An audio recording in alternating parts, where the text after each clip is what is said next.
الحمدللہ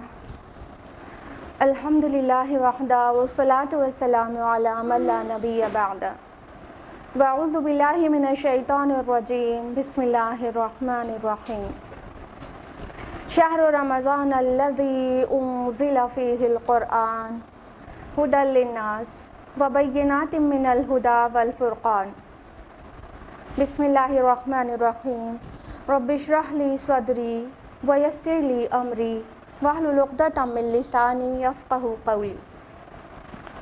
میری عزیزی سامعات، آپ سبھی کا درس قرآن مجید میں تہہ دل سے خیر مقدم ہے۔ السلام علیکم ورحمۃ اللہ وبرکاتہ۔ کیسے آپ سبھی لوگ؟ الحمدللہ۔ اللہ تعالیٰ آپ سب کو اچھا رکھے، خوشحال رکھے، صراط مستقیم پر رکھے۔ اللہ تعالیٰ ایمان اور اعمال صالحات میں دن دگنی رات چوگنی ترقی عطا کرے۔ اللہ تعالیٰ آپ سے راضی ہو جائے اور آپ کو السابقون السابقون میں شامل کر لے۔ آمین آمین، جزاک اللہ خیر۔ تو ہم لوگ بڑھتے ہیں درس قرآن کی طرف، جس لیے یہاں گیدر ہوئے ہیں۔ اور درس قرآن میں کون سی سورہ چل رہی تھی؟ سورہ طٰہٰ، ماشاء اللہ۔ تو ہم لوگ لاسٹ ویک کا ریویژن لیں گے، اس سے پہلے کہ آیا نمبر 99 آنورڈس تفصیل سے جانیں لاسٹ ٹائم کا ریویژن، ٹھیک ہے، جو کہ آیا نمبر 90 سے 98 تک کا ہوگا ریویژن۔ آپ لوگوں کو یاد ہے کہ موسیٰ علیہ السلام کے متعلق بہت تفصیلی قصہ چل رہا تھا، ٹھیک ہے، جو کہ اب ایک دم اختتام پذیر ہونے والا ہے۔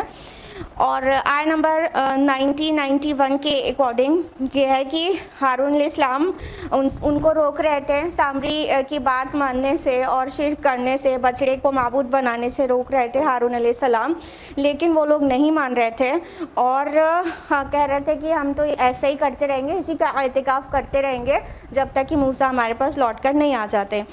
پھر اس کے بعد موسیٰ علیہ السلام جب آئے تو ان کو یہ بات عجیب لگی کہ ہارون علیہ السلام کے ہوتے ہوئے بھی ہماری قوم نے کیسے شرک کیا، بچڑے کو کیسے معبود بنایا۔ تو انہوں نے پوچھا کہ تم کو کس چیز نے روکا تھا، ہارون علیہ السلام سے پوچھا کہ تم کو کس چیز نے روکا تھا میری پیروی کرنے سے، یعنی تم نے روکا کیوں نہیں؟ تو ہارون علیہ السلام نے کیا جواب دیا کہ اے میرے ماں کے بیٹے، میری داڑھی نہ پکڑ اور مجھے سب کے سامنے رسوا نہ کر۔ میں نے پوری کوشش کی تھی، لیکن کیا ہوا کہ جب مجھے یہ ڈر ہوا کہ یہ تفرقہ پڑ جائے گا ان کے اندر، فرقت بین بنی اسرائیل، جب بٹ جائیں گے بنی اسرائیل، تو اس بات سے مجھے ڈر لگا کہ آپ آئیں گے تو کہیں گے کہ میری قوم کو تم نے بانٹ دیا۔ تو موسیٰ علیہ السلام مطمئن ہو گئے کہ ان کا آرگیومنٹ سالڈ ہے۔ تفصیل سے ہم نے آپ کو لاسٹ ٹائم بتایا تھا، جس کو یاد نہیں ہے وہ یوٹیوب پر دیکھ لے، ٹھیک ہے۔ تو پھر موسیٰ علیہ السلام ٹرن ہوئے سامری کی طرف کہ تیرا کیا معاملہ ہے سامری؟ تو اس نے کہا کہ میں نے دیکھا جو اور کسی نے نہیں دیکھا، اور میں نے ایک مٹھی لے لی اور پھر اسے پھینک دیا اور میرے نفس نے مجھ کو یہی راستہ بتایا۔ اس کے ہم نے آپ کو 3 ڈفرینٹ انٹرپریٹیشنز بتائے تھے، اس کی تفصیلات بھی آپ چاہیں تو یوٹیوب پر دیکھ سکتی ہیں، ٹھیک ہے۔ پھر اس کے بعد آیا نمبر 97 میں واضح کیا گیا کہ موسیٰ علیہ السلام اس کو کیا پنشمنٹ سناتے ہیں سامری کو، جس نے باقیوں کو مطلب شرک پر آمادہ کیا تھا، اور اسے کہا گیا کہ تمہیں یہ سزا ہے کہ تم کہتے رہو لامساس، مجھے نہ چھونا، ٹھیک ہے۔ اس کی بھی کیا کیا تفصیلات تھی وہ بھی ہم نے آپ کو لاسٹ ٹائم ڈیٹیل میں بتایا تھا۔ اور پھر اس کے بعد موسیٰ علیہ السلام نے کہا کہ اب تم دیکھو کہ جس چیز کو تم عبادت کر رہے تھے، اپنا معبود سمجھ رہے تھے، اس کو ہم کس طرح جلا کر بھسم کر کے اس کی راکھ کو سمندر میں اڑا دیں گے، بکھیر کے رکھ دیں گے، اور کوئی بچانے والا نہیں ہوگا اس کو۔ اور واضح کیا کہ تمہارا الہ تو صرف ایک ہی ہے، اور وہ ہے اللہ سبحانہ و تعالیٰ، اور اسی کو ہر چیز کا علم ہے، یعنی کہ الہ ہونے لائق صرف وہ ہی ہے، بے شک و شبہ۔ یہ تھا لاسٹ ٹائم کا ریویژن۔ اب ہم لوگ آیا نمبر 99 آنورڈز جانیں گے پوری تفصیلات کے ساتھ۔ اعوذ باللہ من الشیطان الرجیم، بسم اللہ الرحمن الرحیم۔ کذالک نقص علیک من انباء ما قد سبق۔ تو اے نبی صلی اللہ علیہ وسلم، اس طرح ہم سنا رہے ہیں آپ کو حالات اس زمانے کے جو گزر چکا. وَقَدْ آتَيْنَاكَ مِن لَّدُنَّا ذِكْرًا, اور ہم نے آپ کو خاص اپنے پاس سے ذکر عطا کیا. یہ اس سے پہلے تک موسیٰ علیہ السلام کا قصہ جو بہت طویل چل رہا تھا وہ یہاں پر اختتام پذیر ہوا. ٹھیک ہے, اور اللہ تعالیٰ اب اپنے رسول جس پر یہ وحی آئی ہے اور ہمارے پیارے نبی صلی اللہ علیہ وسلم, ان سے خطاب کر کے کہہ رہے ہیں کہ اے نبی, ہم آپ کو پچھلے دور کے کچھ واقعات آپ کو تفصیلات کے ساتھ سناتے ہیں. اسی طرح, کس طرح, جس طرح موسیٰ علیہ السلام کا پورا قصہ سنایا گیا, یعنی اور بھی جگہوں پر مختلف اقوام کی تفصیلات آئی ہیں اور دوسرے انبیاء علیہ السلام کے متعلق خبریں آئی ہیں.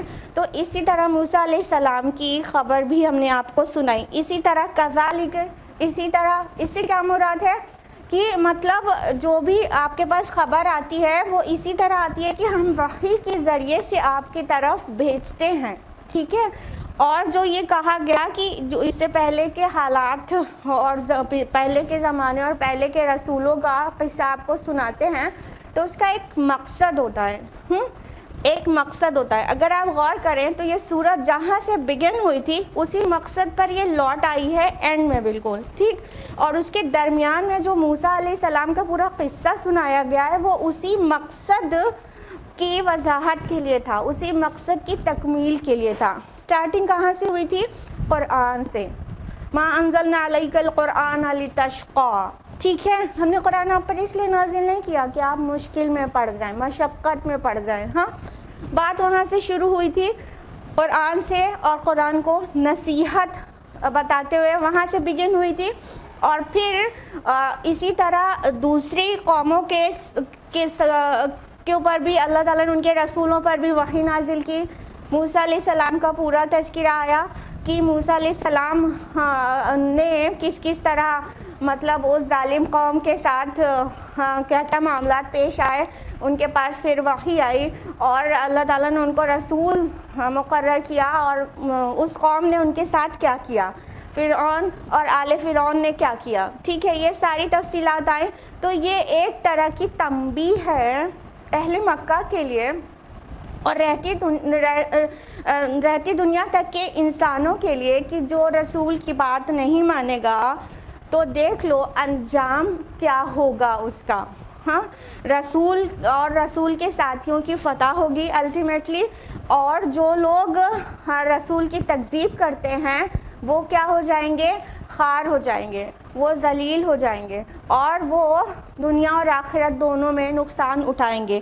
تو یہ ہے اس کا کنیکشن سورہ کے سٹارٹنگ کا سورہ کے اینڈ کے ساتھ, اور بیچ میں پورا جو موسیٰ علیہ السلام کا قصہ بتایا گیا ہے وہ اسی بات کو سمجھانے کے لیے بتایا گیا ہے کہ اللہ تعالیٰ نے ٹائم ٹو ٹائم اپنے رسولوں کو بھیجا ہے, نبیوں کو بھیجا ہے, ان کے پاس کتابیں بھیجی ہیں, اور اس کتاب کی دعوت پر اور اس رسول کی دعوت پر جو لوگ ایمان لے آئے ہیں الٹیمیٹلی فائنلی وہی لوگ سرخرو ہوئے ہیں, اور جن لوگوں نے ان کی تکذیب کی ہے وہ لوگ نیست و نابود ہو گئے اور وہ نشان عبرت بن گئے. جیسا کہ فرعون آج بھی اس کی باڈی پریزروڈ ہے اور وہ ساری دنیا کے لیے ایک نشان عبرت ہے. تو یہ بیچ کا پورا قصہ تھا جس کی ایک بہت مختصر میں ٹیچنگ تھی, ورنہ آپ لوگوں نے پورا قصہ اسی درس میں سنا ہے اور آپ کو اس کی تفصیلی جو ٹیچنگز ہیں اس کی تعلیمات ہیں وہ سب ایک دم اچھی طرح سے آپ کو سننے میں آئی ہے, ملی ہے. ٹھیک ہے, تو اللہ تعالیٰ فرما رہے کہ ہم اسی طرح پچھلی قوموں کا قصہ آپ کو سناتے ہیں. اچھا دیکھیں, قرآن مجید کی جو دعوت ہے وہ اس کا جو بنیادی چیز ہے تو آپ سوچیں گے کہ وہ کیا ہے؟ ایمانیات ثلاثہ کی دعوت ہے. توحید پر ایمان, رسالت پر اور آخرت پر. اس کا جو جز ہے, جو لب لباب ہے وہ کیا ہے؟ ایمانیات ثلاثہ کی دعوت. ٹھیک, لیکن اگر ایمانیات ثلاثہ کی دعوت تک کتاب کو محدود ہونا ہوتا then hardly it will take not more than 50 ayahs. ہاں, کتنی آیات میں سم ہو سکتا تھا اتنی باتیں؟ 50 یا 50 سے کچھ زیادہ یا کم آیات میں وہ ساری باتیں آرام سے آ سکتی تھیں. But yet we do know we have more than 6,000 آیات in the Quran. Is it clear? ہاں 50 آیات تو نہیں ہے نا, 6,000 سے زیادہ آیات ہیں قرآن مجید میں. تو یہ کیا شو کر رہا ہے کہ کچھ اور بھی چیزیں ہیں جو بیان کی گئی. تو اب سمجھنے کی بات یہ ہے کہ قرآن کے دعوت کا جو حاصل ہے, جو لب لباب ہے, جو اس کا وہ مغز ہے, وہ تو ایمانیات ثلاثہ ہے. لیکن باقی جو آیات ہیں 6,000 سے زیادہ آیات, وہ اس بات کو ثابت کرنے کے لیے ہیں, وہ اس بات کے ریشنل آرگیومنٹ ہے, وہ اس بات کے لاجیکل آرگیومنٹس ہیں, وہ اس بات کا ہسٹوریکل آرگیومنٹس ہیں. سمجھ آ رہا ہے؟ تو یہ جو پچھلے رسولوں کی خبریں, پچھلے اقوام کی خبریں ہیں, وہ بھی اس کا ایک آرگیومنٹ ہے کہ دیکھو رسول کی دعوت پر ایمان نہیں لائے تو الٹیمیٹلی کیا ہوگا تمہارے ساتھ. یعنی وہ ثبوت کے طور پر, ایویڈنس کے طور پر پیش کیا گیا ہے کہ پچھلے رسولوں کی دعوت ماننے والوں کا کیا ہوا اور نہیں ماننے والوں کا کیا ہوا. تو تمہیں یہ ثبوت فراہم کیا جا رہا ہے کہ تم مانو گے تو کیا فائدہ ہوگا اور نہیں مانو گے تو کیا نقصان ہوگا. میری بات کی سمری آپ کو سمجھ میں آ گئی کہ ہم کیا کہنا چاہ رہے ہیں؟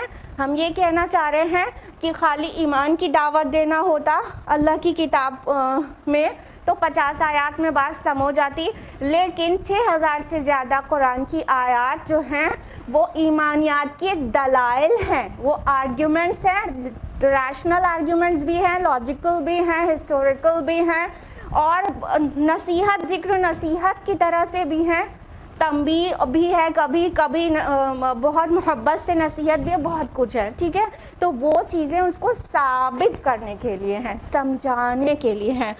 تو اسی کی ایک چیز ہے جو اللہ تعالیٰ یہاں پر مینشن کر رہے ہیں کہ ہم پچھلے زمانے کی باتیں آپ کو بتاتے رہتے ہیں تاکہ جو انسان اس سے نصیحت حاصل کرے. اور آگے اسی آیت کے جو سیکنڈ فقرہ ہے وہ کیا ہے کہ ہم نے آپ کو خاص اپنے پاس سے ذکر عطا کیا ہے. اب یہ ذکر کیا ہے؟ الذکر ایگزیکٹلی قرآن مجید. اِنَّا نَحْنُ نَزَّلْنَا الذِّکْرَ وَإِنَّا لَهُ لَحَافِظُونَ. کس کے لیے ورڈ الذکر آیا؟ قرآن مجید کے لیے. ہم نے اس ذکر یعنی قرآن کو نازل کیا ہے اور ہم اس کی حفاظت کریں گے. تو یہاں پہ بھی ذکر جو ہے یہ قرآن مجید کے لیے استعمال ہوا کہ اللہ تعالیٰ نے قرآن مجید عطا کیا پیارے نبی صلی اللہ علیہ وسلم کو. کنیکٹ ہو گئی نا بات؟ طٰہٰ مَا أَنزَلْنَا عَلَيْكَ الْقُرْآنَ لِتَشْقَىٰ, کہ ہم نے آپ پر قرآن اس لیے نازل نہیں کیا کہ آپ مصیبت میں پڑ جائیں. یہاں پہ آ کے کنیکٹ ہو گئی بات کہ ہم نے آپ کے بیچ آپ کو الذکر دیا ہے, قرآن مجید دیا ہے, یعنی جو ذریعہ ہدایت ہے, جو مین سورس آف گائیڈنس ہے وہ کیا ہے؟ الذکر قرآن. الذکر کا معنی یہی ہوتا ہے. ذکر مینس ہوتا ہے ریمائنڈر, ٹھیک ہے, یاد دہانی. ذکر کا معنی ہوتا ہے نصیحت, ٹھیک ہے. تو یہاں جو قرآن ہے وہ پورا کا پورا ریمائنڈر بھی ہے اور نصیحت بھی ہے. تو قرآن مجسم الذکر ہے.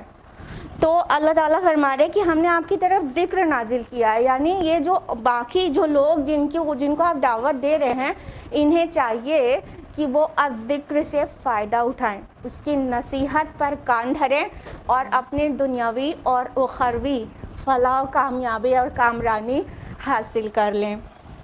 آیت نمبر 100. من اعرض عنہ فإنہ یحمل یوم القیامت وزرا. جس کسی نے اس قرآن سے اعراض کیا تو وہ قیامت کے دن ایک بھاری بوجھ اٹھائے گا. اب اللہ تعالیٰ آگے فرماتے ہیں کہ جس نے بھی اس کی نصیحت سے منہ موڑا, یعنی اس قرآن سے منہ موڑا, وہ روز قیامت اپنے کارناموں کا بوجھ اٹھائے گا. ٹھیک ہے, تو دو ہی طرح کے لوگ ہوتے ہیں. جب کوئی کتاب اللہ کی طرف دعوت دے رہی ہوتی ہے تو اس کے سوسائٹی پوری دو میں ہی ڈیوائڈ ہو جاتی ہے، بائیفورکیٹ ہو جاتی ہے۔ ایک ٹائپ کے وہ لوگ جو اس کتاب اور نصیحت سے فائدہ اٹھاتے ہیں، دوسرے ٹائپ کے وہ لوگ جو اس کتاب اور نصیحت کو نہیں مانتے اور خسارے میں پڑ جاتے ہیں۔ تو جو لوگ اس پر لبیک کہہ دیتے ہیں، اس کی صدا پر، اس کی دعوت پر، ان کو کیا ریوارڈ ملے گا وہ آگے آئے گا۔ لیکن جو لوگ اس کتاب کی، اللہ کی وحی کے ذریعے رسول پر جو کتاب نازل ہوئی اس کی پکار پر لبیک نہیں کہتے ہیں، اس کی دعوت پر ایمان نہیں لاتے ہیں، تو کیا ہوتا ہے، ان کا جو پنشمنٹ ہے وہ یہاں بیان کیا جا رہا ہے آیت نمبر 100 میں، کہ جس نے اسے راز کیا وہ قیامت کے دن ایک بہت بھاری بوجھ اٹھائے گا۔ آیت نمبر 101 ہے خالدین فیہ وساء لہم یوم القیامت حملا، یہ لوگ اس کیفیت میں ہمیشہ رہیں گے اور ان کے لیے بہت برا ہوگا قیامت کے دن کا وہ بوجھ۔ یعنی جو انسان خود رب اور رسول کی نہیں مانے گا تو اس کے اعمال خود ہی اس کو بوجھ بن کے اسے بوجھل کیے ہوئے ہوں گے۔ ساتھ ہی سوسائٹی میں بہت لوگ ایسے ہوتے ہیں جو لوگ خود تو گمراہ رہتے ہی ہیں، اپنے پیچھے بہت بڑی تعداد لوگوں کی ان کی وجہ سے گمراہ ہو جاتی ہے۔ تو جو ایسا انسان ہوگا جس کے سر پر اس کی ہی گمراہی کا بوجھ نہیں اور بہت سارے لوگوں کی گمراہی کا بھی وہ ذمہ دار ہوگا، تو ان کا بوجھ ملٹی پلائی ہو کے اس کے اوپر لگ جائے گا۔ یہ یاد رکھیے گا کہ جب بھی کوئی اچھے کام کی طرف انسان بلاتا ہے تو وہ جو اچھا کام کہہ رہا ہے اس کے کہنے پر وہ کر رہا ہے، اس کی نیکی میں سے اس کو بھی ملتا ہے نا، جس نے اس کو اچھائی کی طرف بلایا۔ بالکل اسی طرح جب کوئی انسان خود گمراہ ہونے کے ساتھ ساتھ دوسروں کی بھی گمراہی کا سبب بنتا ہے تو کیا ہوتا ہے، پھر وہ دوسرے لوگ جو اس کے پیچھے چل کے بلائنڈلی فالو کر کے گمراہ ہوئے، ان سب کے گناہوں کا بوجھ اس ایک اکیلے انسان پر بھی ہوتا ہے جہاں سے گمراہی بگن ہوئی ہے۔ تو یہ بوجھ روز قیامت بہت زیادہ ملٹی پلائی ہو کے ان کے شولڈرز پر ہوگا، یعنی ان کے گناہوں کا وبال، یعنی ان کی برائیوں کا بوجھ، ان کے کالے کارناموں کی غلاظت کا بوجھ۔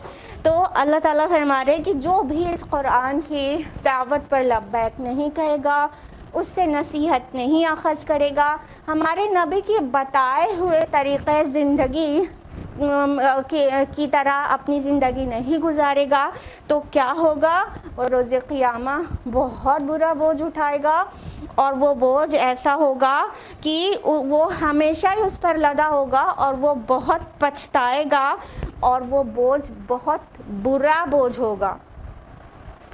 اچھا دیکھیے، ایک کوئی ماں بنتی ہے خاتون، اس سے پہلے اسے کچھ مہینے بوجھ اٹھانا ہوتا ہے، حمل اٹھانا ہوتا ہے، آخری مہینے اور ایک لاسٹ کے 2 مہینے تک وہ دن الٹی گنتی سے گنتی رہتی ہے کہ کب یہ بوجھ اترے گا، مطلب اب بس وہ ایسا ہو جائے گی بوجھ اتر جائے، کیونکہ بوجھ انسان کو کبھی بھی اچھا نہیں لگتا، وہ چاہتی ہے کہ بس 9 مہینہ پورا ہو اور جلدی سے یہ بوجھ اتر جائے، جبکہ وہ بوجھ کیا ہے، یہ بہت پلیزنٹ برڈن ہے۔ ہاں پلیزنٹ ہے کہ نہیں؟ ہاں بہت زیادہ والا، اتنا پلیزنٹ برڈن بھی جی چاہ رہا ہے کہ بس اتر جائے، بس اتر جائے، کروٹ بدل کے آخری 2 مہینے گزرتے ہیں۔ ہاں اب سوچئے جو بوجھ، مطلب جو بوجھ جس میں کوئی پلیزنٹ خبر نہیں ہونے والی ہے، وہ بوجھ کو کیوں کر انسان چاہے گا کہ لدا رہے۔ ہاں بچوں کا اسکول بیگ ہوتا ہے، وہ بھی ایک مطلب نالج کے لیے چیز ہے، وہ بھی پلیزنٹ بوجھ ہے، پھر بھی نہ پیرنٹس کو اچھا لگتا ہے نہ بچوں کو،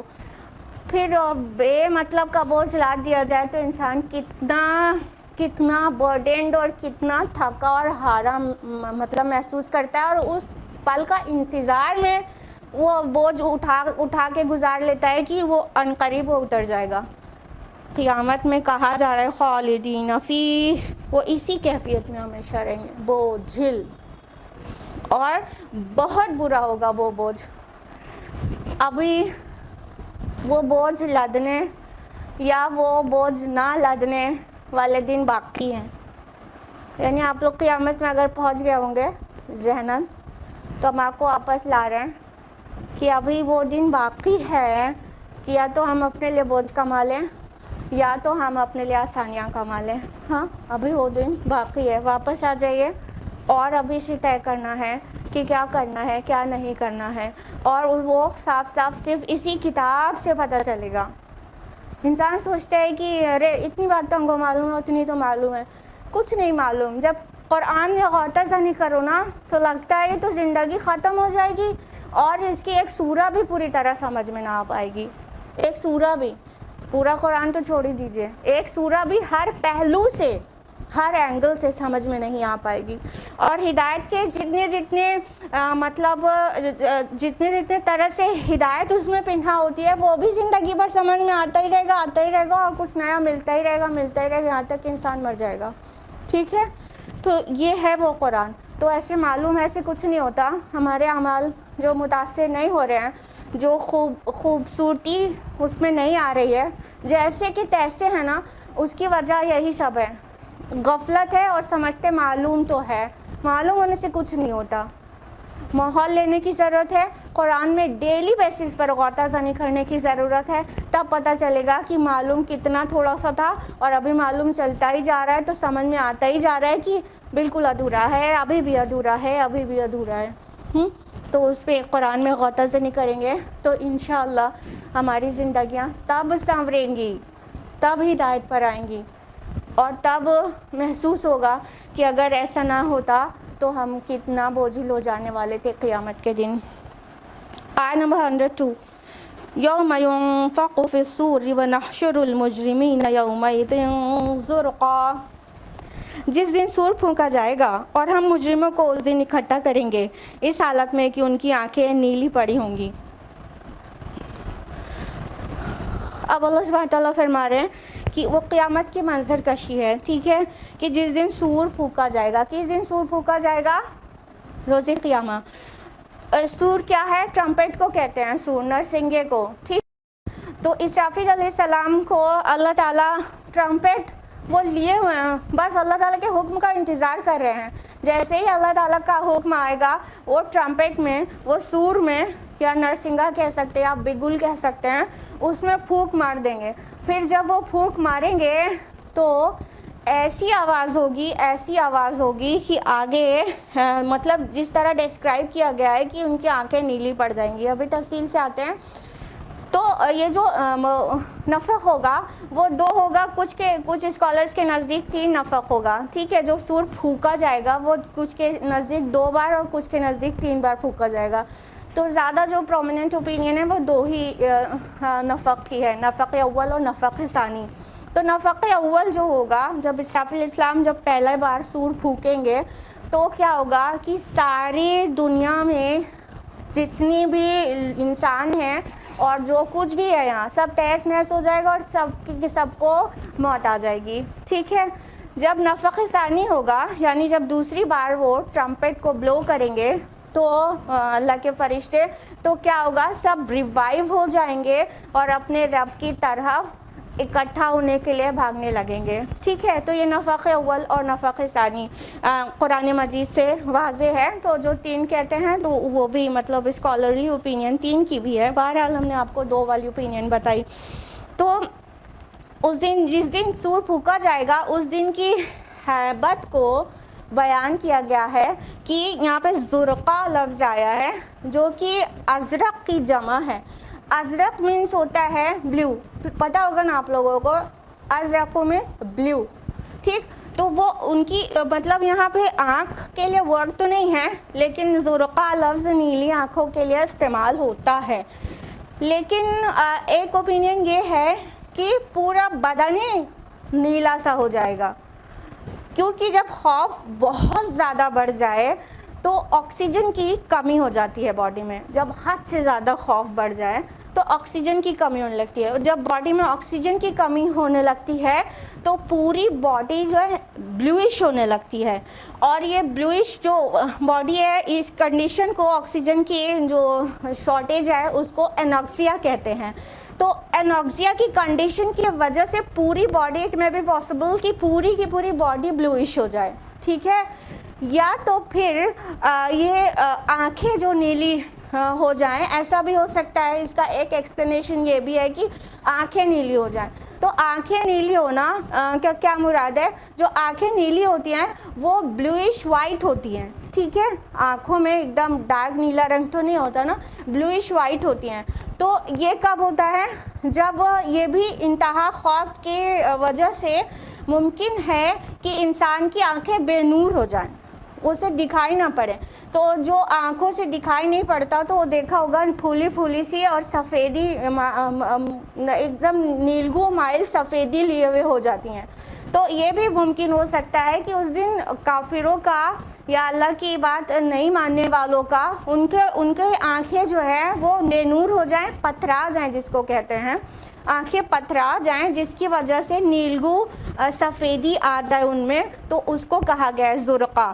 تو بہرحال یہ بھی ہو سکتا ہے. اور ایک ہلکا سا اشارہ ادھر بھی ہے کہ یہ امریکنس اور یوروپینس جو ہیں ان کی آئیز جو ہے بلوئش آئیز, گرینش اور بلوئش آئیز ہوتی ہیں.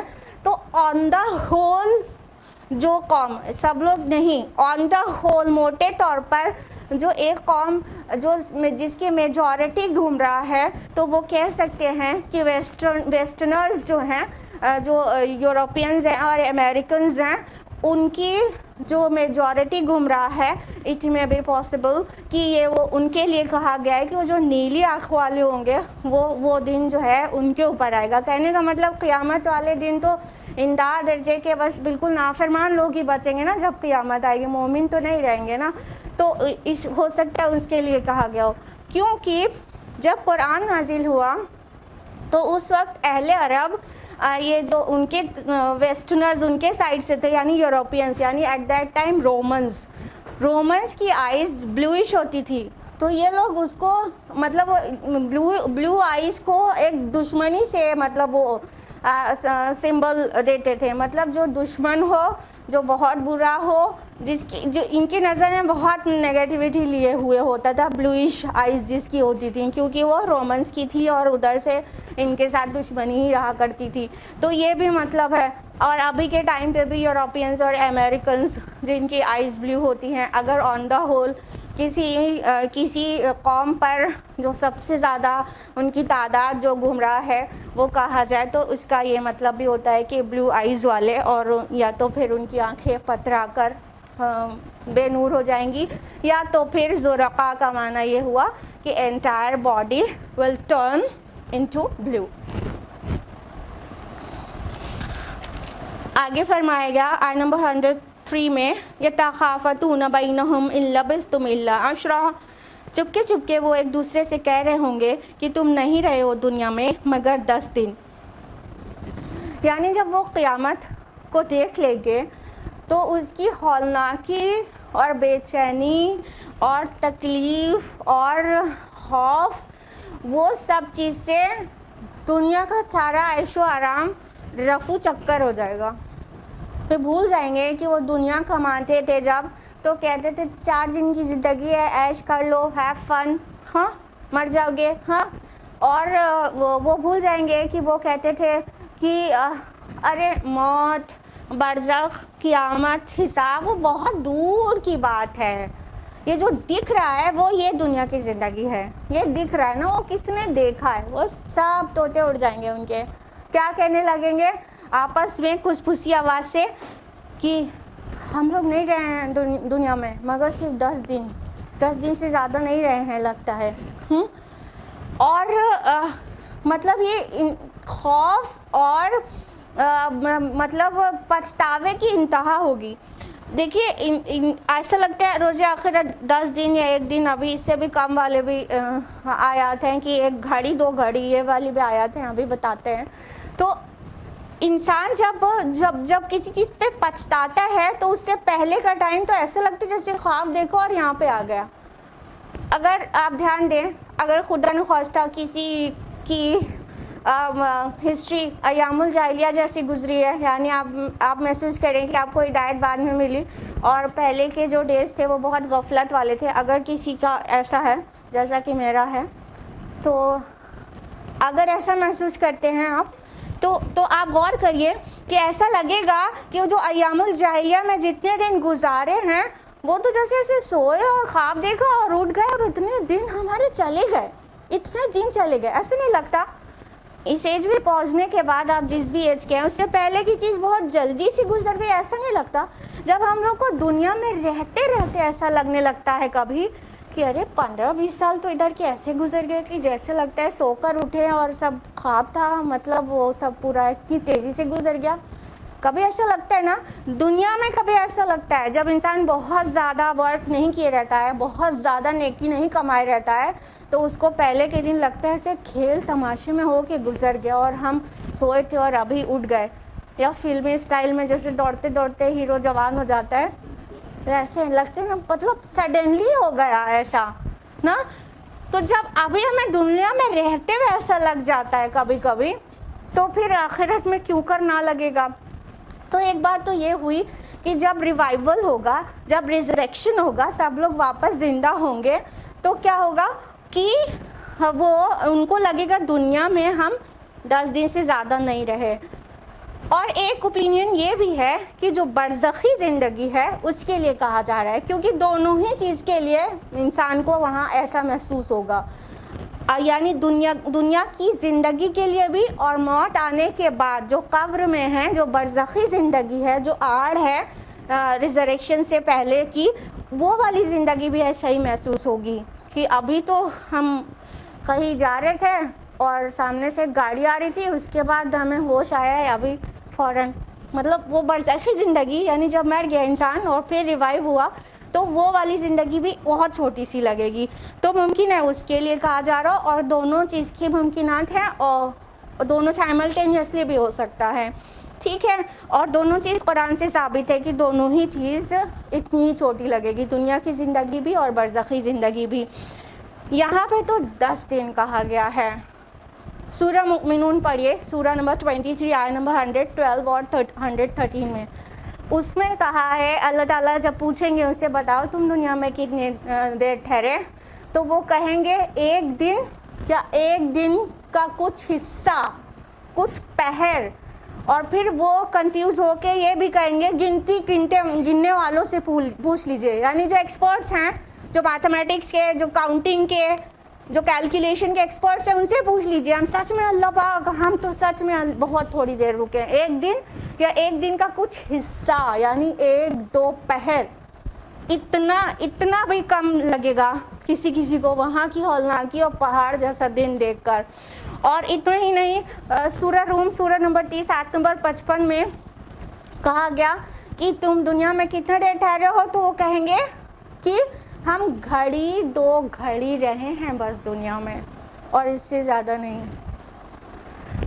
اب طے کر لیا جائے ہم اور آپ مل کر کہ 2 گھڑی یا 1 دن یا میکزیمم 10 دن، جو ایسٹیمیٹ کرے گا روز آخرت انسان، اتنے سی زندگی کے لیے ہم لوگ کیوں حلال و حرام کی تمیز نہیں کرتے، دیوانے ہوئے جاتے ہیں، ذرا سی پریشانی میں ایک دم ڈھیر ہو جاتے ہیں، ذرا سی خوشی میں ایک دم پھول جاتے ہیں، اور اللہ اور رسول کی نافرمانی کرتے ہیں. کبھی کیا کہتے ہیں اس کو، ارمان کے نام پر. ہاں ابھی شادی ہے، ارے بہت ارمان ہے، اور ارمان کو نکالنے کے لیے کیا کرتے ہیں، میوزک، ناچ گانا، ہاں نمازوں کا فوت ہونا، بے پردگی ہونا، اور نہ جانے کیا کیا. تو کبھی ارمان کے طور پر اب یاد رکھیے یہاں پہ سے شروع کریے کہ 2 گھڑی کی زندگی کے لیے ہم کس وجہ سے رب کی نافرمانی کرتے ہیں. کبھی ارمان، کبھی سلمان، اور کبھی اپنی خواہش نفس کی وجہ سے، اور نہ جانے کیا کیا. سلمان نام کیوں لیا بھائی؟ اتنی فرینڈشپ کرتے ہیں لوگ فلمی ہیرو ہیروئنس کی، ہاں دیوانے ہوئے رہتے ہیں. جس کے پاس پوری دنیا سے عظیم شخصیت، جس کا رسول ہو، اس کو کچھ گنجائش بنتی ہے یہ سلمان اور کون خان اور ہم تو ان ہیروز کا نام بھی نہیں جانتے ہیں پرانے نئے ہیروز کا، کیونکہ ایام الجاہلیہ میں بھی جو لوگ ہیرو تھے اور آج بھی ہیں انہی کا نام جانتے ہیں، اور اب کون نئے ہیروز ہیں آئی ڈونٹ نو. ٹھیک ہے، تو ان کے پیچھے ہم عرب کی نافرمانی کرتے ہیں، ان کی فینشپ میں پاگل ہوئے رہتے ہیں، دیوانے ہوئے رہتے ہیں ایک دم. اب اسے ریلیٹ کر کے سوچئے ذرا، گھڑی دو گھڑی کی جو زندگی ہو، دن دو دن 10 دن کی جو زندگی ہو، اس کو اس طرح ویسٹ کرنا چاہیے کیا؟ ہاں، اسی میں اگر کما لیا ہوتا، یعنی مطلب اس کی اہمیت بھی بہت ہے. دنیا مزرعہ الآخرہ، دنیا آخرت کے لیے کھیتی ہے. تو اگر ہم نے اس میں کچھ اچھی فصل لگائی ہوتی، یہ کانٹے اور یہ کیکٹس اور زقوم لگانے کے بجائے اگر ہم نے اس میں انگور اور انار لگائے ہوتے تو وہاں ہم اچھی فصل کاٹتے نا. تو ہم کیا کرتے ہیں، اپنی ارمان، اپنی شوق، اپنی ایمبیشنز، ایسپریشنز اور نہ جانے کون کون سا ورڈ یوز کرنے کا دل کر رہا ہے، کہ اس کی وجہ سے ہم اپنی آخرت داؤں پہ لگا دیتے ہیں، جس کے لیے ڈیفینیٹلی جا کر ہم کہنے والے ہیں ہم تو گھڑی رہے، ہم تو دن 2 دن رہے. ارے گنتی گننے والوں سے پوچھ لیجئے اللہ پاک، ہم تو بہت تھوڑی دیر دنیا میں رہے. تو تھوڑی دیر کی دنیا کی زندگی میں اتنا مگن ہونا چاہیے کیا کہ ہوش میں ہی نہیں رہنا چاہیے کہ یہ بات اللہ کی اور اللہ کے رسول کی نافرمانی والی ہے جو ہمیں شوق چڑھا جا رہا ہے کرنے کا. ہاں، ہوش میں رہنا چاہیے نا، یاد رکھنا چاہیے یہ چھوٹی سی ہے، غم ہے، کوئی بات نہیں. ارمان ہے اس کو دبا رہے ہیں، اپنے نفس کو کنٹرول کر رہے ہیں، کوئی بات نہیں. سارے ارمان جنت میں نکلیں گے نا انشاءاللہ. تو یہ ہوش میں رہیں گے اگر، تو یہ گھڑی 2 گھڑی، دن 2 دن کی زندگی بہت اللہ کے حدود میں رہ کر، شریعت کی حدود میں رہ کر گزار پائیں گے. لیکن جب سوچیں گے کہ یہیں، جیسے کافر سوچتا ہے کہ یہ دنیا ہی سب کچھ ہے اس کا، تو جب اس طرح سوچیں گے تو پھر سبھی کچھ پورا کرنا ہے، شوق بھی پورا کرنا ہے، اور غم میں بھی اللہ کی ناشکری کرنا ہے، اور سبھی کچھ کرنا ہے کہ ہمیں کیا ملا ہے آج تک، ہمیشہ غم ہی تو ملا ہے، میرے ساتھ ایسا ہوا اور ایسا ہوا اور ایسا ہوا. 2 4 10 20 پریشانیاں ہوتی ہیں، اس کو ہم اٹھا کے کاؤنٹ کرنے لگتے ہیں، اور ان گنت، ہزاروں نہیں، لاکھوں نہیں، کروڑوں نہیں، ان گنت نعمتیں ہوتی ہیں، اس کو کاؤنٹ کرنے کی کبھی توفیق نہیں ہوتی ہے، تو پھر ہم ناشکرے ہو جاتے ہیں. تو دھیان رکھیں کہ یہ دنیا میں کتنی دیر رہنے کے لیے آئے ہیں، اس کو ایک دم مسافر کی طرح گزاریں، اور جیسے کہ بس ابھی سفر کنٹینیو ہو جائے گا. اللہ کے رسول صلی اللہ علیہ وسلم نے اپنے آپ کو کیا کہا کہ مجھے عیش و آرام سے کیا لینا ہے. مطلب رسول اللہ صلی اللہ علیہ وسلم کا ایک جو بستر تھا وہ بہت زیادہ سخت تھا، تو صحابہ نے کہا یا رسول اللہ ہم آپ کے لیے نرم گدا نہ بنوا دیں اس کو ریپلیس کر کے. تو اللہ کے رسول صلی اللہ علیہ وسلم نے فرمایا کہ مجھے آرام سے کیا لینا ہے، میں تو اس دنیا میں ایسے ہوں جیسے کہ ایک کوئی مسافر تھک کر کسی پیڑ کے سائے میں رک جاتا ہے پھر اٹھ کے چل دیتا ہے. تو ابھی ہم لوگ کو نہیں سمجھ آ رہی نا اپنے رسول کی بات، لیکن وہاں سمجھ آ جائے گی. ہاں، جیسے کوئی تھک کے پیڑ کے سائے میں آرام کرتا ہے پھر اپنے سفر پہ آگے نکل جاتا ہے، اتنی ہی دیر دنیا میں ٹھہرے تھے. ہاں، موت ایک زندگی کا وقفہ ہے، یعنی آگے بڑھیں گے دم لے کر. تو موت آئے تو ختم تو ہو نہیں جانا ہے. پھر جب وہاں پہ ریوائیو کیے جائیں گے، ریزریکشن ہوگا، تب ہم کو سمجھ آ جائے گا کہ ہم کتنی تھوڑی دیر کے لیے دنیا میں ایسے رکے تھے. عالم برزخ میں عہد الست میں جو عالم ارواح میں پیدا ہوئے تھے، پھر دنیا میں آئے تھے، تو بس ایسے جیسے مسافر تھوڑی دیر کے لیے رکتا ہے، ہالٹ کرتا ہے. ہاں، اور ہالٹ کرنے کے بعد پھر اس کی جرنی کنٹینیو ہو جاتی ہے. تو پھر اس طرح ہم واپس آ گئے آخرت میں، اور اصلی زندگی تو اب جی رہے ہیں جو آخرت میں جیے گا انسان. تو اپنے نبی کی بات خوب اچھی طرح سے پاتا رہے اور ہر وقت یاد رہے، اور قرآن روزانہ ریمائنڈر دے، تو انشاءاللہ ہم دنیا کی حقارت اور آخرت کی پائیداری سمجھ بھی جائیں گے اور یاد بھی رہے گی انشاءاللہ. آیت نمبر 104 نحن عالم بما یقولون اذ یقول امثلهم طریقتا ان لبستم الا یوما. ہم خوب جانتے ہیں جو کچھ وہ کہیں گے جب ان میں سے بہترین سمجھ بوجھ والا شخص کہے گا تم نہیں رہے ہو مگر ایک دن. اب دیکھیے، یہ عام لوگوں کی بات تھی کہ وہ کہہ رہے تھے 10 دن. ہاں، لیکن جو بہت سمجھدار ہے، جو الفاظ استعمال ہوئے ہیں وہ کیا ہے، امثلہم طریقہ. آپ لوگوں نے اسی سورہ میں آیت نمبر 63 میں سن رکھا ہے طریقتکم المثلی، تمہاری مثالی تہذیب، یاد ہے کہ تمہاری مثالی تہذیب کو خراب کرنا چاہتے ہیں۔ اب یہاں پہ کیا آ رہا ہے؟ امثلہم طریقہ، یعنی جو مثالی انسان ہوگا، یعنی جو اس میں سب سے زیادہ انٹیلیجنٹ ہوگا یا کہیں جینیس ہوگا، جو سب سے زیادہ سمجھدار ہوگا اور جس کی میتھمیٹکس اور گڑت سب سے اچھی ہوگی، جو سب سے بڑھیا کیلکولیٹ کر لیتا ہوگا، وہ والا انسان کہے گا، یعنی سب لوگ ہیں کہہ رہے ہیں کسر پسر کر کے کہ ہم تو دنیا میں 10 دن سے زیادہ نہیں رہنے لگتا ہے، تو جو سب سے سمجھدار انسان ہوگا وہ کہے گا 10 دن نہیں، 1 دن۔ سب سے زیادہ سمجھدار، ہاں الفاظ کیا ہے؟ امثلہم طریقہ، ان کا جو مثالی شخص ہوگا، جو ان میں سب سے زیادہ انٹیلیجنٹ ہوگا، جو سب سے زیادہ کیلکولیشن میں ماہر ہوگا، وہ کہے گا نہیں نہیں، ہم لوگ تو دنیا میں ایک ہی دن رہے ہوں جیسے، اور 1 دن سے زیادہ نہیں رہے ہیں۔ تو یہ حالت ہوگی روز آخرت دنیا کی زندگی سے جب انسان کمپیئر کرے گا، چاہے دنیا کی زندگی سے چاہے برزخی زندگی سے، دونوں ہی بہت چھوٹی لگے گی، کیونکہ وہاں پر اتنی ہولناکی اور اتنا خوف ہوگا کہ سب بھول جائے گا آرام انسان کا۔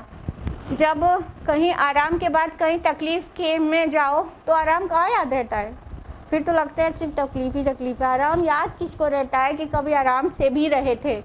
تو جو وہاں کی الجھن میں انسان پڑے گا تو کبھی سوچے گا نہیں کہ وہ ایسی میں سوتا تھا آرام سے، ہاں اس کو یہ نہیں یاد آئے گا، اس کو لگے گا نہیں یہ تو ایسے بس ایسے دنیا میں آئے تھے 1 دن کے لیے اور 1 دن کے بعد نکل گئے تھے سفر پہ آگے، ایسا محسوس ہوگا۔ آیت نمبر 105 وَيَسْأَلُونَكَ عَنِ الْجِبَالِ، اور اے نبی صلی اللہ علیہ وسلم یہ لوگ آپ سے پہاڑوں کے بارے میں پوچھتے ہیں۔ فَقُلْ يَنْسِفُهَا رَبِّي نَسْفًا، آپ کہہ دیجئے کہ میرا رب ان کو ریزہ ریزہ کر کے بکھیر دے گا۔ فَيَذَرُهَا قَاعًا صَفْصَفًا، اور چھوڑ دے گا اس زمین کو صاف چٹیل میدان بنا کر۔ لَا تَرَى فِيهَا عِوَجًا وَلَا أَمْتًا، آپ نہ تو اس میں کوئی ٹیڑھ دیکھیں گے اور نہ کوئی ٹیلا۔ جب رسول اللہ صلی اللہ علیہ وسلم قیامت اور آخرت کا ذکر کرتے تو اس میں یہ بات بھی آتی، بار بار آتی کہ یہ پوری زمین جو ہے ایک چٹیل میدان کی طرح ہو جائے گی روز قیامت، اور تم سب میدان محشر میں اکٹھا ہوگے، حساب و کتاب ہوگا وغیرہ وغیرہ۔ جو تفصیلات رسول اللہ صلی اللہ علیہ وسلم پیش کر رہے تھے اس میں کفار کو ہنسنے کا، مذاق بنانے کا اور طنز میں سوال کرنے کا موقع مل جاتا تھا۔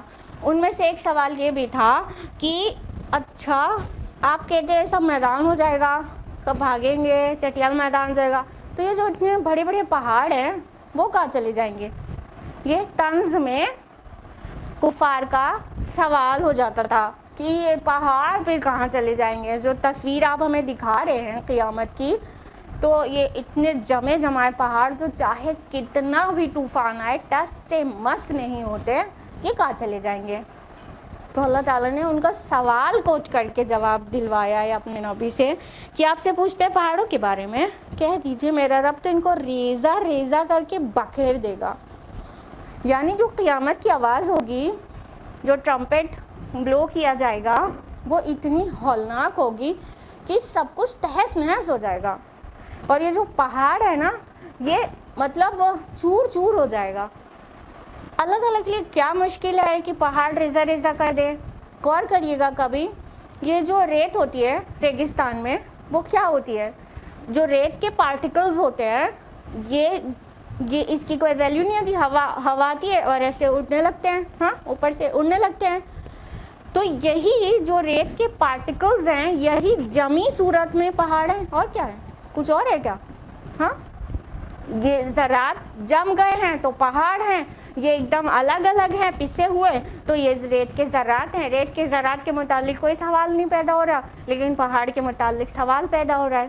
تو اللہ تعالیٰ نے کہا کہ ان سے کہہ دیجئے کہ میرا اللہ تو ان کو ریزہ ریزہ کر کے ریت کر کے بالکل پیس کے ایک دم بکھیر دے گا اور زمین کو صاف چٹیل میدان بنا دے گا۔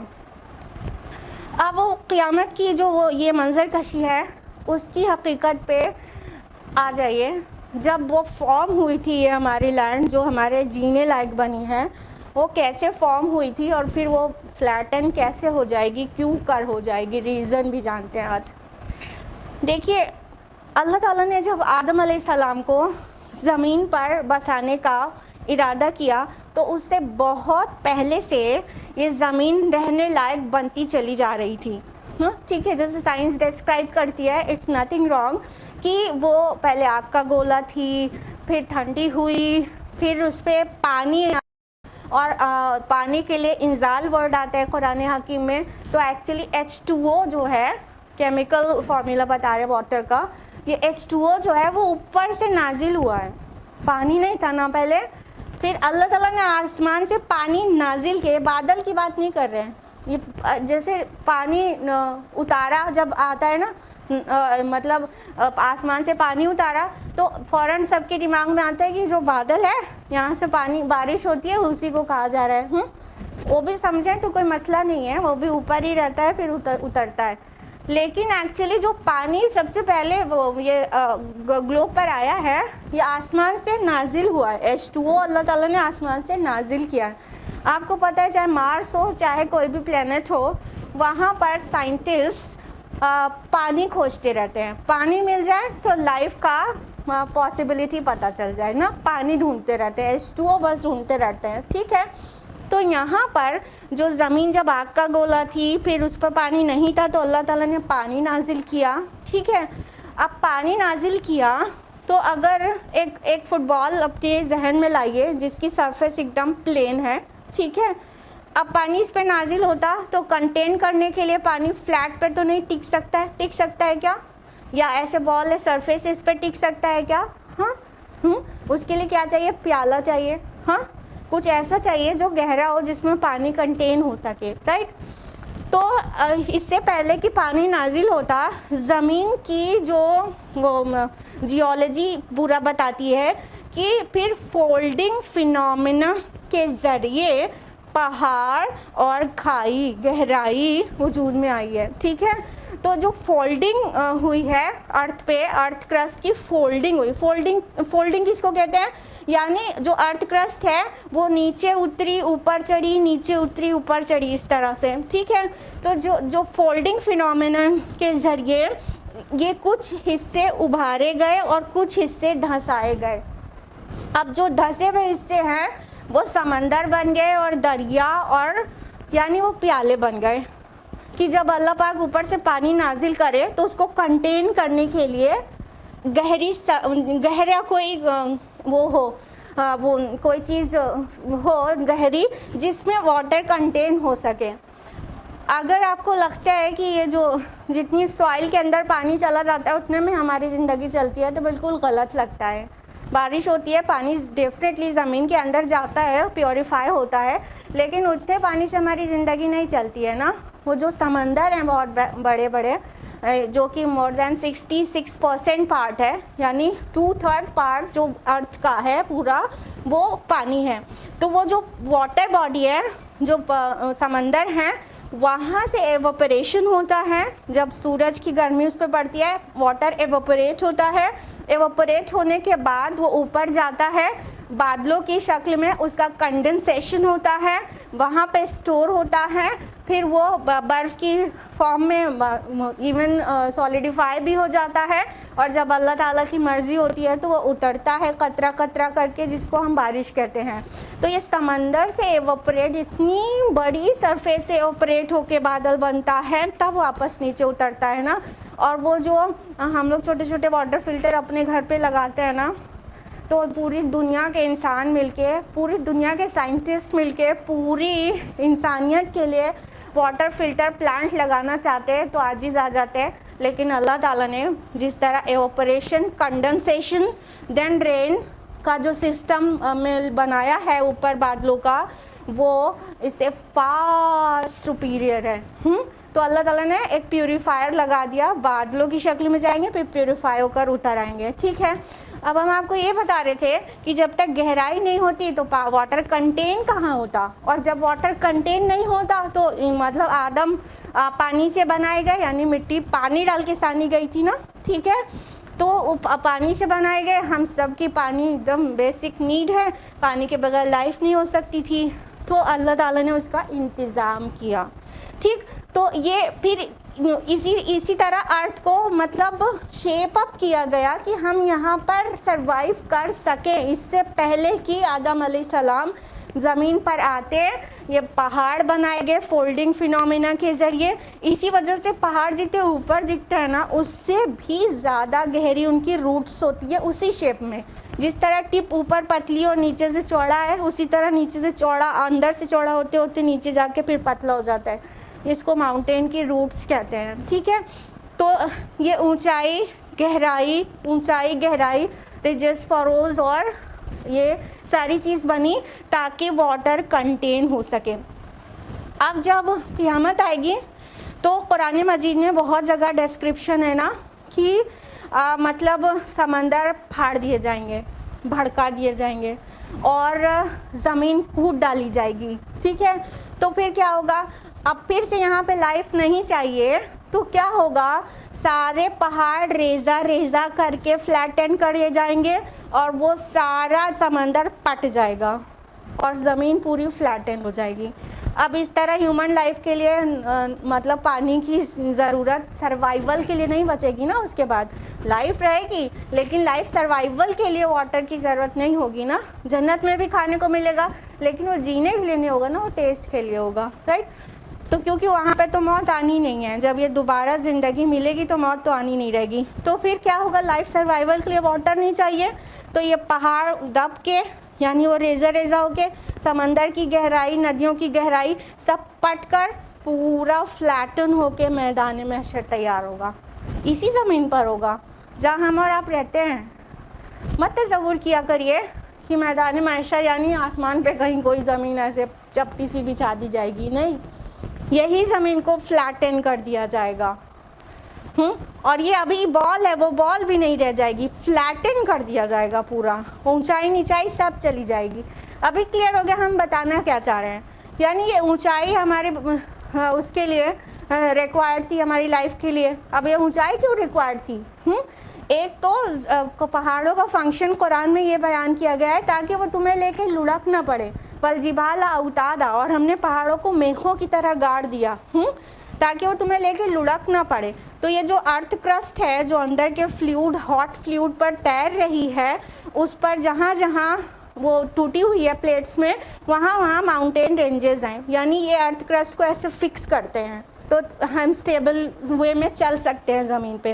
اگر یہ ماؤنٹینز نہیں ہوتے تو ہم جب زمین پہ سے چلتے تو یہ نیچے فلوئڈ ہے نا, سب کو پتہ ہے لاوا جو نکلتا ہے والکینو سے, وہ والا فلوئڈ ہے اندر. تو اگر ہم چلتے تو زمین ایسے لڑکتی اور ہم سٹیبل چل ہی نہیں پاتے, گر پڑتے. تو ایک تو ماؤنٹین کا یہ فنکشن ہو گیا. دوسرا, ایک اونچائی بنی تو دوسری طرف گہرائی بنی نا. تو گہرائی بنی تب پانی کنٹین ہوا نا. تو جب یہ ہمیں لائف, ہمارے جینے کے لائق اس کو بنایا گیا, اور جب ہمیں جینے لائف سروائیول کے لیے کسی چیز کی ضرورت نہیں رہ جائے گی تب ان سب کو فلیٹن کر دیا جائے گا. یہ کوٹ پیٹ کر اونچائی برابر نیچائی برابر سب سمندر پاٹ دیا جائے گا اور پہاڑ چپٹا دیے جائیں گے, بالکل فلیٹ ہو جائے گے. اب جتنے بھی انسان آدم علیہ السلام سے لے کے قیامت تک پیدا ہوئے تھے وہ اس پہ سما جائیں گے اور سب بھاگتے رہیں گے اپنے رب کی طرف. فرمایا کہ نہ تو اس میں کوئی ٹیڑھ دیکھو گے اور نہ کوئی ٹیلا. بھی بہت کلیئر ہو گیا ہوگا میرے خیال سے. یومئذ یتبعون الداعی لا عوج لہ, جس دن پیچھے چل پڑیں گے سب لوگ ایک پکارنے والے کے, ممکن نہیں کہ اس سے ذرا کج ہو سکیں. وخشعت الاصوات للرحمن فلا تسمع الا ہمسا, اور تمام آوازیں رحمان کے سامنے پست ہو جائیں گی چنانچہ تم نہیں سن سکو گے مگر ایک بھن بھناہٹ سی. پھر کیا ہوگا, جب سب پوری قیامت آ جائے گی اور سب زمین بالکل فلیٹن ہو جائے گی تو ایک پکارنے والا پکارے گا, یعنی اللہ کی طرف سے اپوائنٹڈ فرشتہ پکارنے والا پکارے گا اللہ تعالیٰ کی طرف بلائے گا، یعنی وہ عدالت لگنے کے لیے بلائے گا، تو سب کے سب ایک ڈائریکشن میں بغیر مطلب چوائس کے. ابھی ہمارے پاس چوائس ہے نا عمل کی، تو ہم خود منمانی کرتے ہیں. اللہ تعالیٰ کہتا ہے صراط مستقیم، یہ ادھر جاؤ، ہم ادھر بھاگے جاتے ہیں، ادھر بھاگے جاتے ہیں. چوائس ہے اپنے پاس. اس دن کوئی چوائس نہیں ہوگی نا. تب جدھر بلایا جائے گا ادھر ہی بھاگیں گے ایک طرف. اور آوازیں اللہ تعالیٰ کے خوف سے ایسی پست ہوں گی کہ کسی کو بولنے کی ہمت نہیں ہوگی. الا ہمسا کہا گیا ہے. ہمس جانتے ہیں، بہت ہلکی آواز کو کہتے ہیں، جو چلنے سے پیر سے نکلے، یا ہوا کہیں سے پاس ہو تو پتوں سے جو سرسراہٹ سی ہو جائے اس کو، یا ایک دم کھسپھسی آواز سے کوئی بولے کان میں، خسر پھسر جس کو کہتے ہیں، اتنی ایک دم ہلکی آواز کو ہمس کہتے ہیں. تو اللہ تعالیٰ فرما رہے ہیں کہ اللہ تعالیٰ کے سامنے اس کی خشیت سے، رحمان کی خشیت، جبکہ ورڈ رحمان ہے، رحم کرنے والا، لیکن اس دن سب کے اوپر ایسی خشیت مطلب چڑھ بیٹھے گی کہ کوئی کو بولنے کی ہمت نہیں ہوگی. دنیا میں بھی جب ہم کسی بہت مطلب بہت رعب دار انسان، بہت زیادہ اونچے انسان کے اراؤنڈ واک کر رہے ہوتے ہیں، تو قدم سنبھال کے چلتے ہیں کہ پیروں کی بھی آواز نہ ہو، اور آواز بول کے بات نہیں کرتے ہیں کہ سنائی پڑے. مطلب کوئی بہت باروب شخصیت ہے. جب انسان دنیا میں اتنا دھیان دیتا ہے تو پھر اللہ تعالیٰ کی ذات، اس کے سامنے کس کی ہمت ہوگی سوائے کھسپھسی آواز کے. قدموں کی چاپ سنائی پڑے گی خالی. سوچئے ہم اور اب خواتین بھی وہاں پہ ہوں گے اور خاموشی ایسی ہوگی کہ قدموں کی چاپ سنائی پڑے. مطلب خواتین جہاں وہاں خاموشی ایک جو ہے جوک ہوتی ہے، لیکن وہاں سچ مچ میں ایسا ہو جائے گا. عورت مرد سب ہوں گے، آدم سے لے کے قیامت تک پیدا ہونے والے انسان ہوں گے، سب اتنے زیادہ سے لوگ ایک ساتھ، پوری انسانیت ایک ساتھ ہوگی، اور وہاں پر اتنی خاموشی ہوگی جس کو پن ڈراپ سائلنس کہتے ہیں، کہ اگر ایک سوئی بھی گرے تو اس کو سنائی پڑ جائے. ویسی آواز، کچھ ذرا سی قدموں کی چاپ بھی ہوگی تو وہ بھی سنائی پڑ جائے گی. تو یہ والا وہاں پر سائلنس ہوگا. یہ تھا آیا نمبر 108 پہ ہم لوگ ہیں، اور انشاءاللہ 109 آنورڈز نیکسٹ ویک کنٹینیو کریں گے انشاءاللہ تعالی. آج کے لیے اتنا ہی. اللہ تعالیٰ سے دعا ہے کہ اللہ تعالیٰ ہم سبھی کو قرآن مجید پڑھنے، سمجھنے، غور و فکر کرنے، غوطہ زنی کرنے، عمل کرنے، اور پورے زندگی میں اس کو اتارنے کی توفیق عطا فرمائے. آمین. وآخر دعوانا الحمدللہ رب العالمین. والسلام علیکم ورحمۃ اللہ وبرکاتہ.